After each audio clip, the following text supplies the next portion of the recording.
ஆதி துணை ஆதியே துணை ஆதியை அறிய குருவே துணை. மரளி கைதிண்டார் சாலை ஆண்டவர்கள் மெய்மதம் மெய்மன ஞானம். சீதள இரு பாதமென் சிரம் சேர்த்து என்னுளம் பூத்த அதில் ஓதிடு என்று உரை கேட்டு இங்கு ஓதிய ஒளிக்கும் மெய்மன ஞானமே. எல்லோருக்கும் நமஸ்காரம். விரிபுவன வேதமாமரைகளின் அதிகாரண செழுங்கலை கருவூலத்து ஆண்டவர்கள் திருவாயுரை விரிப்பு. இந்த மெய்ப்பாதை வேறு வேதம் ஆசான் திருமேனி, வேதத்தை ஓதினாலே புண்ணியம், வேதங்கள் பூராவும் தித்திக்குது. திருமறை குரு பெருமான், திருமறை குரு தீன் திருமேனியர். வேத ஏட்டில் எழுதியுள்ளதை படிப்பதன் பயன் இறைவனை காண்பதுதான். தலைவன் தன்னை அறிந்தவனே குலத்தோன் என்று திருவேதம் உமக்கு உரைக்கச் சொன்னது எம்மை என்ற நமது தெய்வமோர்களின் உத்தரவின்படி நமது தெய்வமோர்கள் என்றென்றும் திருமறை குருபெருமானாக நமக்கு எப்பவும் விளங்கி கொண்டு இருக்கின்றார்கள். அப்போ அந்த தெய்வ திருமறையிலிருந்து யமனை வென்ற திருமறையின் சிறப்புகளை ஒவ்வொன்றாக படித்து தரிசனை செய்து வருகிறோம். அதன்படி இன்றைக்கு நான் எடுத்துக்கொண்ட வாக்கியம் நம்முடைய திருமஞான குரலிருந்து ஒரு திருவாக்கியம். அப்போ இந்த திருவாக்கியத்தில் நமது தெய்வமர்கள் எப்படி திருமறையாக விளங்கி கொண்டு நமக்கு வருகின்ற அந்த யமபடரின் அச்சத்தினை மாற்றி நம் எல்லோரையும் சொர்க்கபதியில் ஆக்கி வைக்கின்றார்கள் என்பதை நமக்கு எடுத்து அந்த அருளுர்ஷிப்பை வழங்கியிருக்காங்க. முதல்ல வாசகங்களை படித்து தரிசனை செய்யலாம். பிரம்மோதய மெய்வழிச்சாலை ஆண்டவர்கள் திருவாக்கியம்.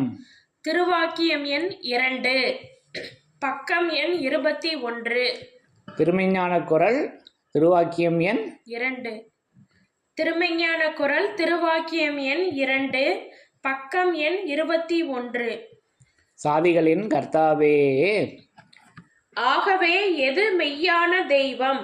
இறுதியில் யமனிடம் சிக்கி நாரி புழுத்து சாகாமல் பரிசுத்த முத்தி தேகத்தில் புகுத்தாட்டி வைக்கும் ஈசனுடைய சக்தியை செயலாக்க மனித தேகம் ஏற்று வந்து நாசிக்கு வெளியே மூச்சோடாத தவ வல்லபத்தில் உலகில் ஒப்பற்று விளங்குபவர்களே தெய்வம். இந்த செயலுடைய தெய்வம் இந்த சாகாக்கலை வைபவ சிறப்பில் மக்களை ஏற்றுவிக்கும் தெய்வம் இன்று எங்கே இருக்கிறது? நன்றாக தேடிப்பார். அறிவு கொண்டு ஆலோசனை பண்ணி மாறாட்டம் இல்லாமல் நேராக நினைத்துப்பார். செயலுடைய தெய்வம் அல்லவா மனிதனுக்கு வேண்டும்? செயலுடைய தெய்வம் அல்லவா மனிதனுக்கு வேண்டும்? குறியில்லாதவன் ஆண்மகனா? நாணமில்லாதவள் பெண் பிள்ளையா? பரமபதத்தில் ஆக்கும் செயல் இல்லாது பரமபதத்தில் ஆக்கும் செயல் இல்லாதது தெய்வமாகுமா? அவைகளை நம்பித்தானே பாடுபடுகிறார்கள், செலவு செய்கிறார்கள். நீயும் அப்படித்தானே இருந்தாய். இப்ப நினைத்துப்பார். யமனிடமிருந்து தப்ப எப்படிப்பட்ட அறிவும் யாருடைய நேசமும் வேண்டும்?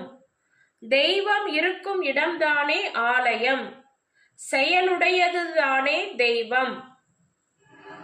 யமனிடமிருந்து தப்ப எப்படிப்பட்ட அறிவும் யாருடைய நேசமும் வேண்டும்? தெய்வம் இருக்கும் இடம்தானே ஆலயம், செயலுடையதுதானே தெய்வம். செயலுடைய மெய்யான தெய்வம் இருப்பது ஒரு மரத்தடியே ஆனாலும் ஒரு காவணமே ஆனாலும் பெரிய முத்து மாளிகையே ஆனாலும் அதுவே ஆலயம். இங்கு தவிர வேறு எங்காவது நிஜ செயலுடைய ஆலயம் உண்டா? மெய்யான தெய்வம் உண்டா? இங்கு தவிர வேறு எங்காவது நிஜ செயலுடைய ஆலயம் உண்டா? மெய்யான தெய்வம் உண்டா? என்று நமது குலதெய்வம் பிரம்மோதய மெய்வழிச்சாலை ஆண்டவர்கள் திருவாய் மலர்ந்து அருளி உள்ளார்கள். சாதிகளின் கர்த்தாவே. அப்போ இந்த திருவாக்கியம் நமக்கு எது மெய்யான தெய்வம் என்பதை பற்றியும் ஆலயம் என்பது என்ன, அதனுடைய செயல் என்ன என்பதை நமது தெய்வம் அவர்கள் அற்புதமாக நமக்கு எடுத்து வழங்கியிருக்காங்க. அப்போ எது மெய்யான தெய்வம்?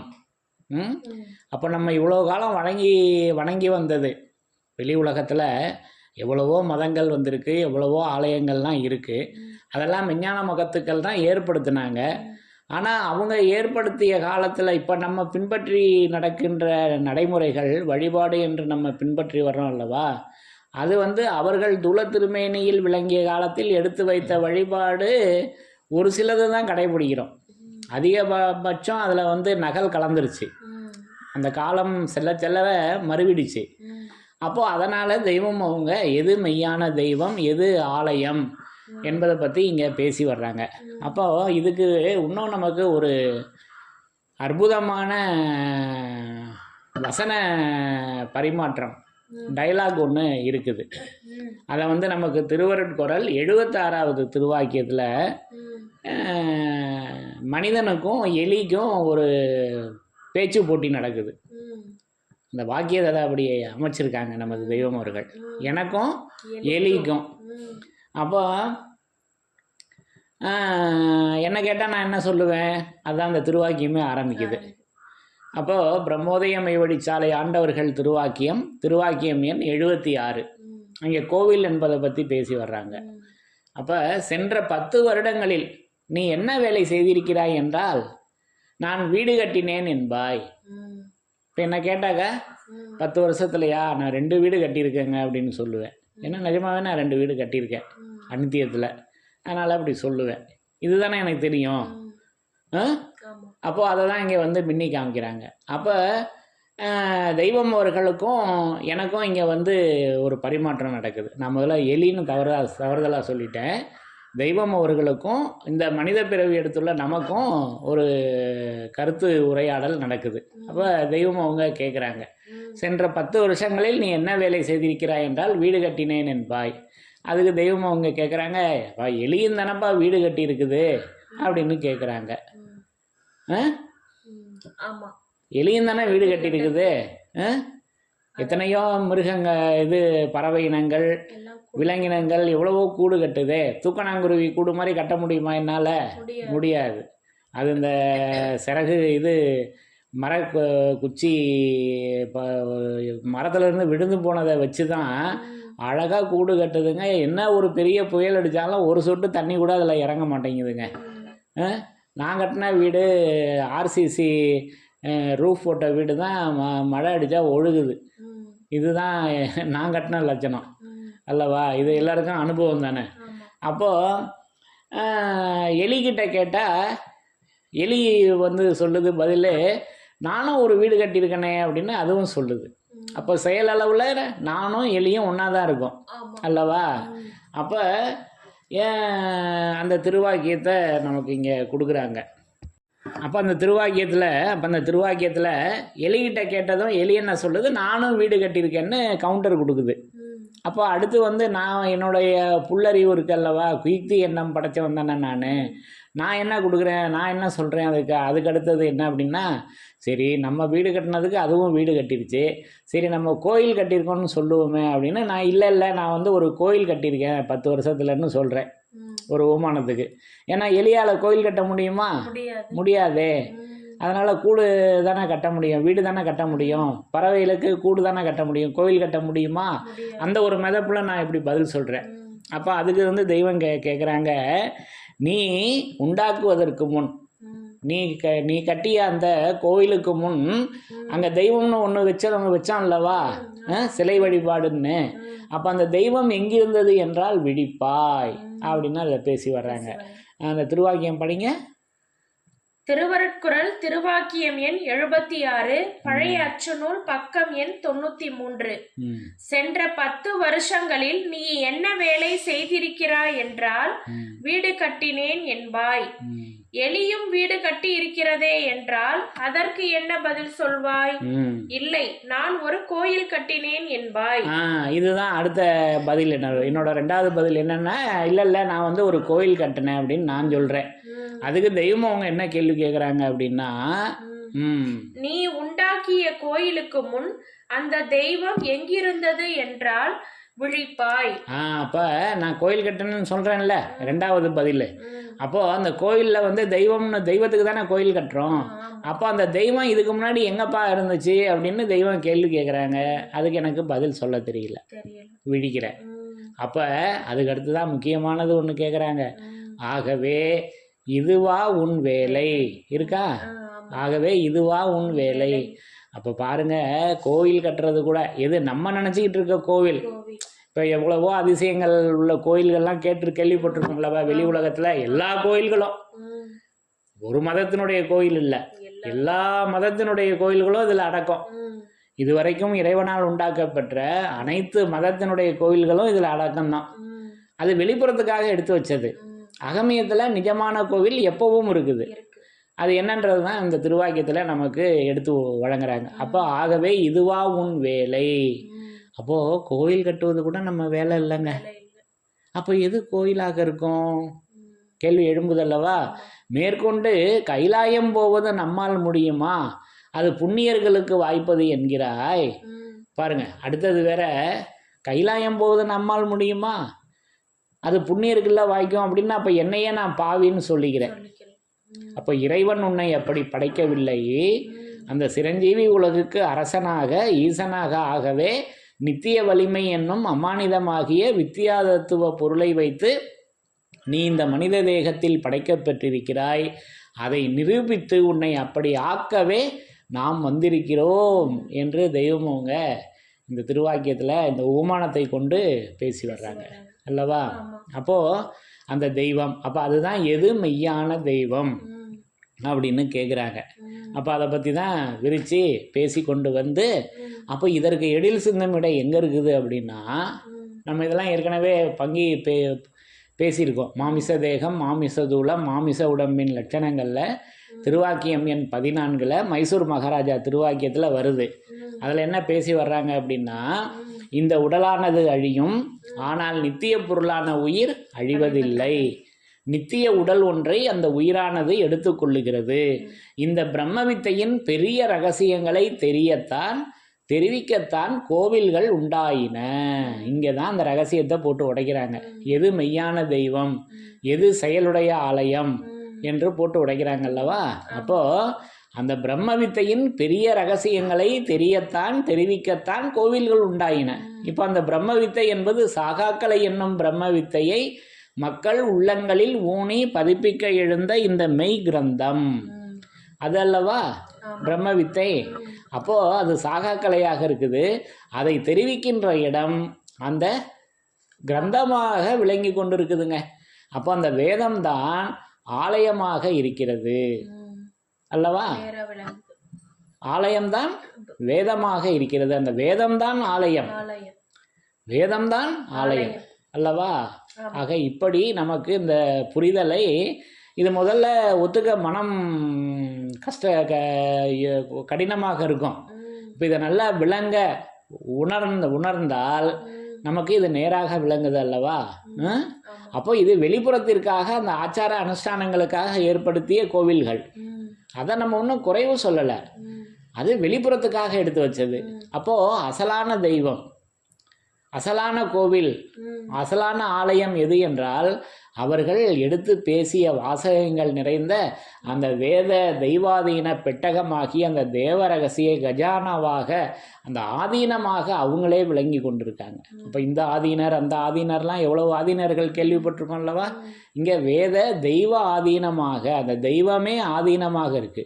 நமது தெய்வம் அவர்களே ஆதீனமாக இருக்காங்க. அது திருவேதமாக விளங்கி கொண்டிருக்காங்க என்பதை தான் ரத்தின சுருக்கமாக இந்த கேள்வியின் விடையாக நமக்கு எடுத்து அதை தான் விரிச்சு வர்றாங்க அல்லவா? இப்ப படிங்க வாக்கியத்தை.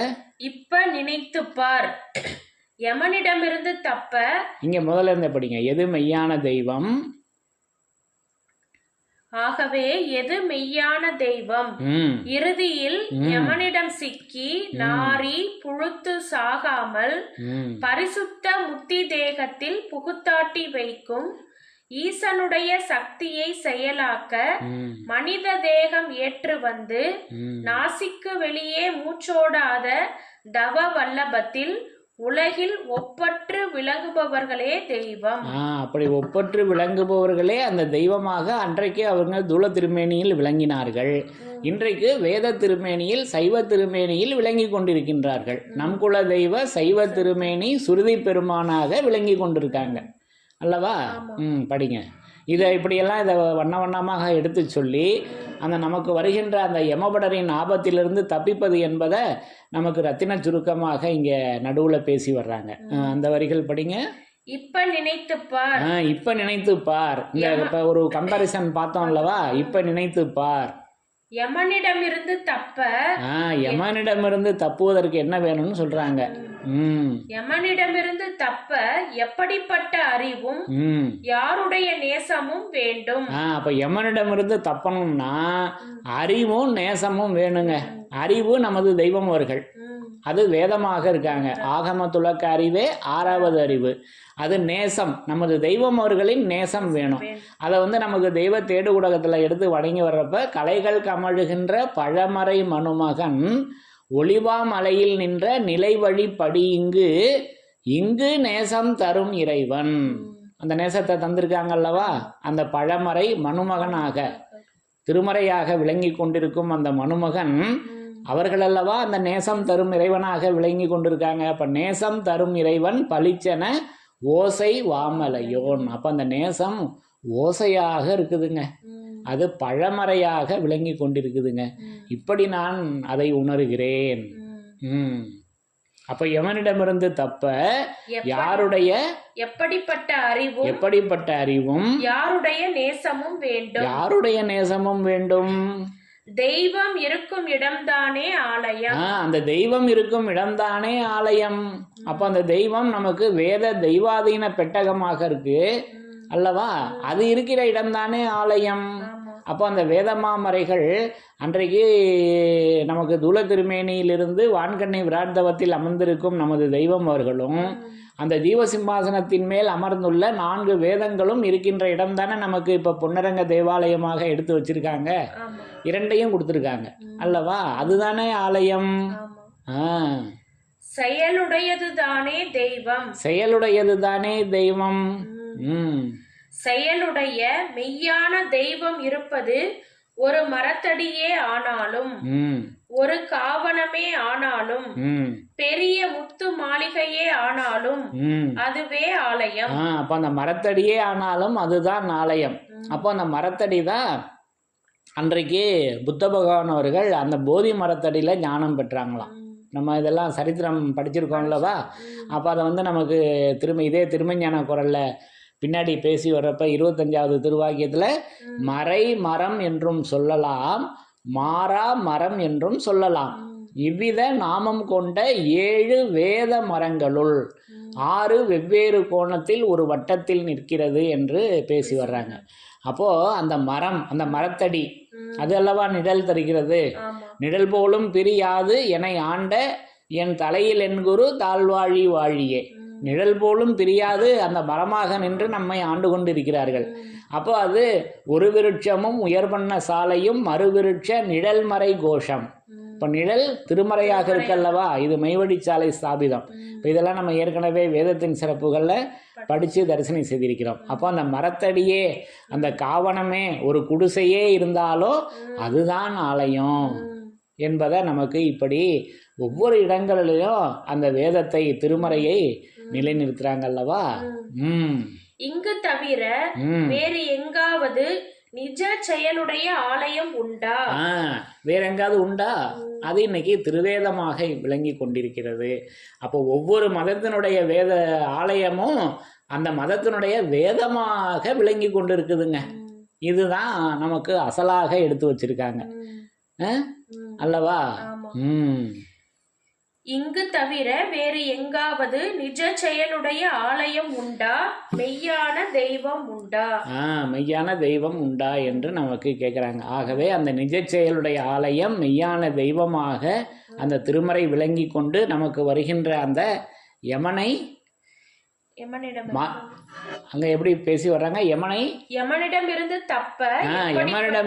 தப்ப எப்படிப்பட்ட அறிவும் யாருடைய வல்லபமும் வேண்டும். நமது தெய்வம் அவர்களுடைய அறிவும் யாருடைய நேசமும் யாருடைய நேசமும் வேண்டும் என்பதை இப்படி நமக்கு அதை திருமறையாக எடுத்து வைத்திருக்கின்றார்கள் என்பதை இந்த திருவாக்கியத்தின் மூலம் நமக்கு வழங்கி இருக்கின்றார்கள் என்பதை நான் இப்படி விளங்கி கொண்டேன் என்று கூறி, ஆகவே அந்த யமனிடமிருந்து தப்புவதற்கு அந்த அறிவும் நேசமும் அது திருமறையாக, அது கோயிலாக, அது ஆலயமாக, அது தெய்வமாக அந்த திருமறை விளங்கி கொண்டிருக்கிறது. இப்படி திருமறை குருபெருமானாக விளங்கி கொண்டு நமக்கு வருகின்ற அந்த யமனிடமிருந்து நம்மை தப்பிக்க வைக்கின்றார்கள் என்பதை இந்த திருவாக்கியத்தின் மூலம் நான் விளங்கி கொண்டேன் என்று கூறி, யமனை வென்ற திருமறையின் சிறப்புகள் தொடரும். தலைவன் தன்னை அறிந்தவனே குலத்தோன் என்று திருவேதம் உமக்கு உரைக்கச் சொன்னது எம்மை. யமனை வென்ற திருமறையின் சிறப்புகள் தொடரும். எல்லோருக்கும் நமஸ்காரம்.